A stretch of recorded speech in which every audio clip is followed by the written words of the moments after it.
Gold, trusted gold buyers. మీరు తాకట్టు పెట్టిన బంగారాన్ని విడిపించి ఈ రోజు ఉన్న మార్కెట్ ధరకు కొనబడను.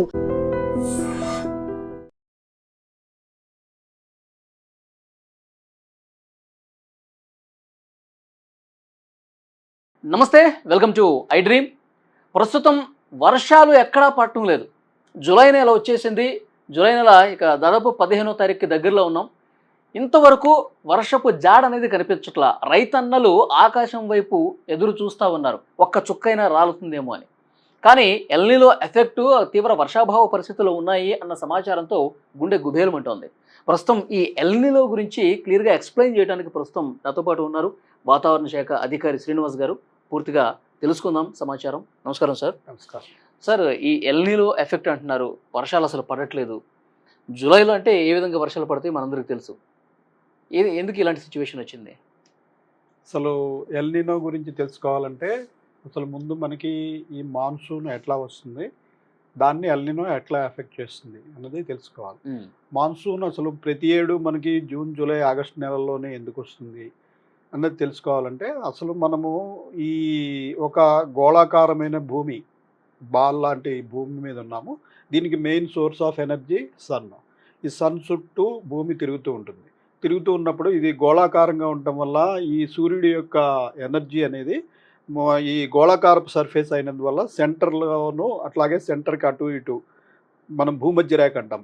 భూమధ్య రేఖ ఈక్వేటర్, దానికి అటు ఇటు 30 degrees నార్త్, 30 degrees సౌత్, నా ఉత్తర అక్షాంశము, దక్షిణ అక్షాంశం, ఈ వీటి మధ్యనే సోలార్ ఎనర్జీ ఎక్కువ కేంద్రీకృతమై ఉంటుంది. ట్రాపికల్ రీజియన్ అంటాం ఇది. మన ఇండియా కూడా ట్రాపికల్ రీజియన్లో ఉంది. మనది నా ఉత్తర అర్ధగోళంలో, నార్దర్న్ హెమిస్ఫియర్లో ఈ ట్రాపికల్ రీజియన్లో ఇండియా ఉంది. సో ఇండియాకు కూడా మ్యాక్సిమం ఎనర్జీ అందుతూ ఉంటుంది. ఈ ఏరియాలోనే ఎక్కువ వెదర్ సిస్టమ్స్ వస్తుంటాయి. ఎందుకంటే మాయిశ్చరు, హీటు అనేది ఎక్కడ ఎక్కువ ఉంటుందో అక్కడ ఎక్కువ వెదర్ ఉంటుంది. ఈ వర్షాలు, తుఫాన్లు ఇటువంటివన్నీ ఈ రీజియన్లో ఎక్కువ ఉంటాయి.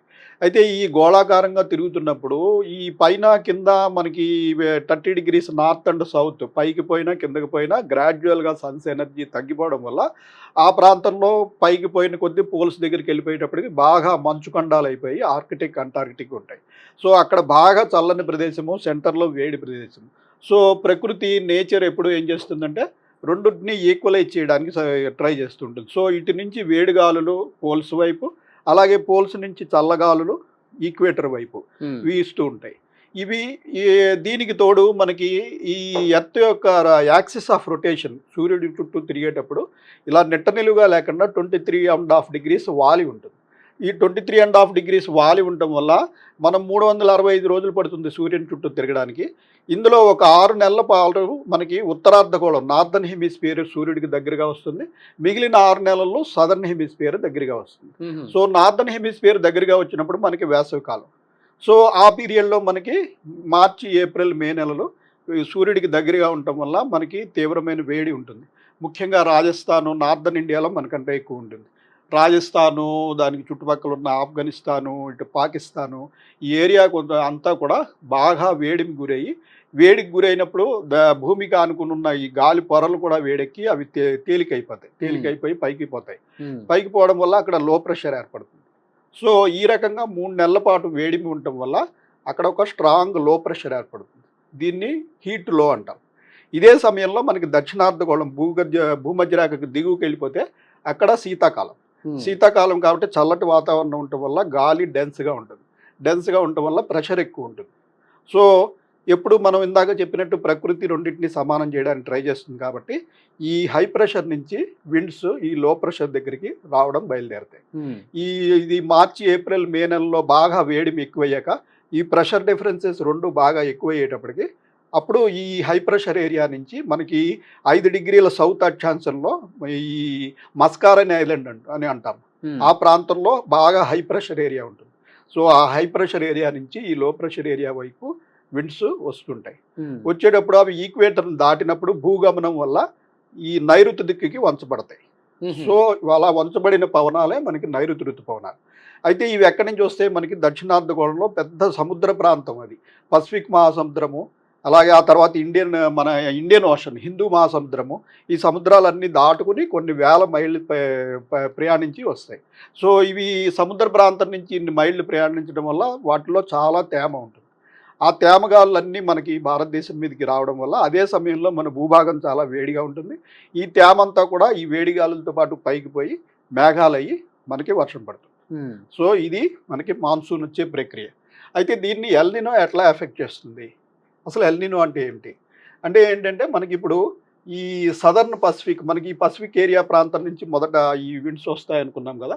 ఇది వచ్చేటప్పుడు ఇక్కడ ఈ ఇందాక మొదట చెప్పినట్టు ఈ భూమి మీద ఉన్న టెంపరేచర్స్ని ఈక్వలైజ్ చేయడానికి రకరకాల సర్క్యులేషన్స్ ఉంటాయి. అలా ఇక్కడ ఒక వాకర్ సర్క్యులేషన్ అనేది ఉంటుంది. ఈ వాకర్ సర్క్యులేషన్ ద్వారా ఇటు పోల్స్ నుంచి వచ్చే చల్లగాళ్ళు, ఈక్వేటర్ నుంచి వచ్చే వేడిగాళ్ళు మిక్స్ అవుతూ ఉంటాయి. ఇవి ట్రేడ్ విండ్స్గా మారి మనకి భూమధ్య రేఖను దాటుకుని వస్తాయి. సో ఆ సమయంలో మనకి ఈ పసిఫిక్ మహాసముద్రంలో ఇటు తూర్పు సెంట్రల్ పసిఫిక్ ఏరియాలో కనుక సముద్ర జలాలు, ఆ పసిఫిక్ సముద్ర జలాలు సాధారణ స్థాయికి మించి ఒక 0.5 డిగ్రీస్ ఎక్కువ ఉన్నా కూడా దాన్ని ఎల్నినో పరిస్థితి అంటాం.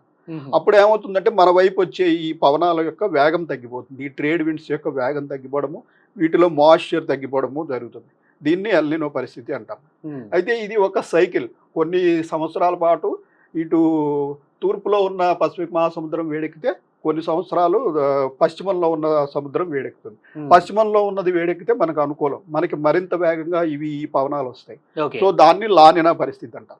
సో ఇది ఎల్నినో, లానినా అంటే. ఓకే, అంటే రెగ్యులర్గా ఎల్నినో అనేది ఇప్పుడు వచ్చింది ఏం కాదు, ఎప్పుడు గతంలో కూడా చాలా సందర్భాల్లో ఎల్నినో పరిస్థితుంది. కానీ ఈసారి ఏదో ఘాట్ జిల్లా ఎల్నినో అతి తీవ్రమైనటువంటి ప్రభావం చూపిస్తుంది, వర్షాలు అస్సలు పడవు, ఇలాంటి చర్చ ఉంది సార్. ఎంతవరకు వాస్తవం? మనకి ఎల్నినో అన్న, లానినా అన్నవి భూమి పుట్టిన దగ్గర నుంచి ఉన్నాయి. ఇవి కొత్తగా వచ్చినవి కాదు. ఇవి ఏంటంటే కొన్ని వేల కిలోమీటర్ల స్క్వేర్ కిలోమీటర్ ఏరియాలో ఉన్నటువంటి పసిఫిక్ జలాలు కొన్ని సంవత్సరాలు పశ్చిమంలోను, కొన్ని సంవత్సరాలు తూర్పులోను. ఇది ఒక సైకిల్. ఈ భూగమనంలో మనకి వేసవికాలం, శీతాకాలం ఎట్లాగో అట్లా అవి కూడా మారుతూ ఉంటాయి. అయితే వాటికి మనకి ఉన్నట్టు పర్టికులర్గా మనకి ఎవ్రీ ఇయర్ 3-4 నెలలు అయ్యేటప్పటికి ఈ సీజన్ అయిపోతుంది. దానికి అట్లా ఉండదు. ఎందుకంటే అవి కొన్ని వేల కిలోమీటర్ల సముద్ర జలాలు వేడెక్కడము, చల్లారడానికి చాలా సమయం పడుతుంది. వేడెక్కాలన్నా చాలా సమయం పడుతుంది, మళ్ళీ చల్లబడాలన్నా చాలా సమయం పడుతుంది. సో ఒక్కొక్కప్పుడు ఒక్కొక్క ఫేజు 2 ఏళ్ళు ఉండొచ్చు, 3 ఏళ్ళు ఉండొచ్చు, అట్లా కొనసాగుతూ ఉంటుంది. మనం గత 4 ఏళ్లుగా లానినా ఫేజ్లో ఉన్నాం, మనకు అనుకూలమైన పరిణామంలో ఉన్నాం. దీనివల్ల మనకి పుష్కలంగా వర్షాలు పడాయి. లాస్ట్ ఇయర్ మన స్టేట్లో అయితే 30% అధిక వర్షపాతం పడింది. సో ఈసారి ఎల్నినో ఫేజ్కి వచ్చాం. ఈ సైకిల్ మారింది. సైకిల్ మారి ప్రస్తుతం మనకి ఐఎండి దగ్గర ఉన్న సమాచారం ప్రకారం జూన్ 2వ వారం నుంచి ఇంచుమించుగా అక్కడ ఎల్నినో పరిస్థితులు ఉన్నాయి. సాధారణ స్థాయిని దాటి పెరిగాయి. అయితే ఇవి రోజు ఐఎండి మానిటర్ చేయదు. అది పసిఫిక్ మహాసముద్రము, భూమధ్య రేఖ దిగువ కాబట్టి ఇంటర్నేషనల్ ఆర్గనైజేషన్స్, ఎన్ఓఏఏ ఇవన్నీ కూడా మానిటర్ చేస్తుంటాయి. సో వారందరూ చెప్పేది ఏంటంటే యాక్చువల్గా ఇది రాగల 6 నెలల్లో తీవ్రంగా మారుతుంది. అంటే ఇది ఈ టెంపరేచర్లు 0.5 డిగ్రీస్ దాటితే మనం ఎల్నినో అనుకున్నాం. 1 డిగ్రీ కంటే ఎక్కువైతే మోడరేట్ ఎల్నినో, 2 డిగ్రీస్ కంటే ఎక్కువైతే సూపర్ ఎల్నినో. అది వారి కేటగిరీ. సో ఈ రాగల 5-6 నెలల్లో ఇది 2 డిగ్రీల కంటే ఎక్కువ మారుతుంది అని ప్రస్తుతం ఇంటర్నేషనల్ మారబోతుంది అని మనకి ఇంటర్నేషనల్ వెదర్ రీసెర్చ్ సెంటర్స్ అన్ని కూడా ఆ రకంగా ఫోర్కాస్ట్ ఇస్తారు. అంటే వచ్చే 6 నెలల పాటు అసలు ఏమి ఉండదా సార్ వర్షం? అంటే ఎల్నినోలో పూర్తిగా వర్షం ఉండదని కాదండి. ఎల్నినో వల్ల కొంతవరకు ఎఫెక్ట్ అవుతాయి మనకి. ఆ ఎఫెక్ట్ వల్ల మనకి ఐఎండి ఇచ్చింది ఏంటంటే గత మాన్సూన్ సీజన్ బిగిన్ అయ్యే ముందే మనకి ఎల్నినో వస్తుంది, ఇవన్నీ తెలుసు కాబట్టి ఈ ఎల్నినో వల్ల మనకి ఇంచుమించు 10% రేంజ్ తగ్గుతాయి. అంటే సాధారణం కంటే 10%. సాధారణం కంటే 10%. మనకి సాధారణ వర్షపాతం మాన్సూన్ సీజన్ లో ఓవరాల్ ఇండియా మొత్తం మీద యావరేజ్ చూసుకున్నట్టయితే 83 సెంటీమీటర్లు. ఈ 83 సెంటీమీటర్లో 10% మనకి తగ్గుతాయి ఈసారి అని ఫోర్కాస్ట్ ఇవ్వడం జరిగింది. అయితే ఇప్పుడు రేపు మిడ్ టర్మ్ మళ్ళీ జూలై ఎండింగ్ నాటికి ఈ 2 నెలల్లో జరిగింది, మళ్ళీ రాబోయే 2 నెలలు ఎట్లా ఉన్నది అన్నది మరొక నివేదిక వస్తుంది. అయితే ఈ 10% తగ్గడం వల్ల పెద్ద ప్రమాదం కాదు. కానీ ప్రమాదం ఏంటంటే ఎల్నినో సమయంలో మీకు డిస్ట్రిబ్యూషన్ సరిగా ఉండదు. అంటే కొన్ని ప్రాంతాల్లో అత్యధిక వర్షపాతం, కొన్ని ప్రాంతాల్లో పూర్తిగా ఎండిపోవడం. సో దీనివల్ల మీరు అటు ఇటు యావరేజ్ చేసుకుంటే మీకు ఫిగర్ దగ్గరికి వచ్చేస్తుంది, కానీ ఉపయోగం ఉండదు. లేదా 4-5 రోజులు అతి తీవ్ర వర్షాలు పడిపోవడము, తర్వాత నెలంతా డ్రై స్పెల్ ఉండడం, ఓకే. దానివల్ల కూడా ఉపయోగం ఉండదు. ఉమ్. సో మెయిన్గా డిస్ట్రిబ్యూషన్ సరిగా అంటే ఉండదు. ఇప్పుడు ఉత్తర భారతదేశంలో బాగా వర్షాలు పడి సౌత్ ఇండియాలో అసలు పూర్తి ఏం లేకపోవడం అట్లా ఉంటుంది అట్లా ఒకే ప్రాంతం అని కాదు, రేపు పొద్దున మనకి పడచ్చు. ఇప్పుడు మనం 10 రోజుల క్రితం చూసాం, మనకి adjacent గా ఉన్న మహారాష్ట్ర, కర్ణాటకలో 60 నుంచి 80 సెంటీమీటర్ల వర్షపాతం ఒక 2-3 రోజుల్లో పడిపోయింది. చిన్న ఆఫ్ షోర్ ట్రఫ్ తోటి మనం adjacent గానే ఉన్నాం, మహారాష్ట్రకి ఆనుకుని ఉన్నాం, కానీ మనకి ఏ వర్షము లేదు. ఓకే. మనకి అప్పటి నుంచి వర్షం లేదు. ఇది కూడా కొంచెం ఎల్నినో లాంటి ఫినామినా. సో మనకి adjacent గా ఉన్న రాష్ట్రంలో 60 నుంచి 80 సెంటీమీటర్ల వర్షపాతం పడినా మనకి ఏ వర్షపాతం లేదు, ఆ తర్వాత మనకి ఏమీ లేదు. రేపు మనకి ఏమన్నా పశ్చిమ మధ్య బంగాళాఖాతంలో ఏదైనా అల్పపీడనం ఏర్పడితే మనకు కూడా ఒక 4-5 రోజులు విపరీతమైన వర్షాలు పడవచ్చు, కానీ తర్వాత డ్రై స్పెల్ వచ్చేయచ్చు. సో మీకు మెయిన్గా మనం ఈ 4 నెలల పీరియడ్లో ఎప్పుడు మనం అలవాటు పడింది ఏంటంటే డిస్ట్రిబ్యూషన్ సరిగా ఉంటుంది. అంటే రోజు ఎక్కడొక్కడ రెయిన్ పడుతుంది, అప్పుడప్పుడు భారీ వర్షాలు పడతాయి. దీనివల్ల ఏంటంటే మనకి పంట సాగుకి అలాగే తాగునీటికి ఉపయోగం. మీకు నెలలో పడాల్సిన వర్షం అంతా 2 రోజుల్లో పడితే అదంతా కొట్టుకుపోతుంది తప్పించి మీకు నిల్వ ఉండదు. ఇది దీనివల్ల ప్రమాదం. ఓకే సార్, ఇప్పుడు మీ అబ్జర్వేషన్ ఏంటి సార్? ఇప్పుడు 15వ తారీఖు ఉన్నాం మనం, ఈ జూలై ఎండింగ్ వరకు ఏమన్నా వర్షాలు పడే అవకాశం ఏమన్నా కనిపిస్తుందా? మనకి ప్రస్తుతం ఒక అల్పపీడనం ఏర్పడిందండి మళ్ళీ. అది అయితే ఎక్కడ మనకి ఉత్తర ఒడిశా దానికి ఆనుకుని ఉన్న పశ్చిమ బెంగాల్ తీరంలో ఏర్పడింది. ఇది సుదూరమైన ప్రాంతం మనకి. సో ఇంత సుదూరమైన ప్రాంతం అయినందువల్ల మన మీద ఎఫెక్ట్ తక్కువ ఉంటుంది.